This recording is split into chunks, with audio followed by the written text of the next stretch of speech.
Right, mastress social media mandinoswera ndichiona kuti nyaya dziri kufamba sei. Aiwa, ndinoda kunyanyosekerera stereki handiti zvozoita seunge ndiri kufarira nyaya yandauya nayo but nyaya inotosuwisa. So chiteerera kana unga usati wasubscribe this channel, I kindly ask you to subscribe or turn on your notification bell zvakanakira kuti pega patinouploada mavideos you will be notified. Ndichitoti maswera sei zviri kudii kwese kwamuri vazukuru vasekuru saint.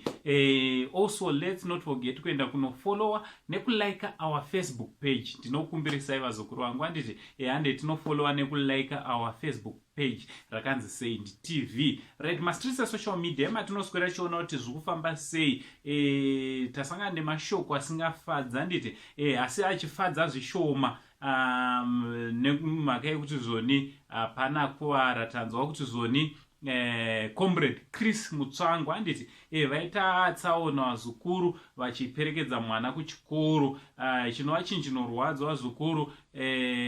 Tichitenda Mwari zvakare nekuti hapana akuvara kana kuti arasikirwa neupenyu. Kunyange motikari dzaita damage motikari vanotenga dzimwe handiti mota dzinotengwawo dzimwe asi upenyu ndosingagone kuwanikwa humwe handiti vari kunzi pane kamotikari ivo vari kutsanangura vachiti comrade Chris Mutsvangwa vari kutsanangura vachiti pane Honda Fit kapinda red robot handiti pakapinda red robot driver wavo haana kunge ari anokwanisa kucalculata zvakanaka kuti anga ari anoavoidawo tsaona kunyange yanga isiri mhosva yake kuti apinda mutsaona but vari kuti anga achikwanisawo avoida tsaona nekurega kupinda kana nekucheka zvizere before he proceeds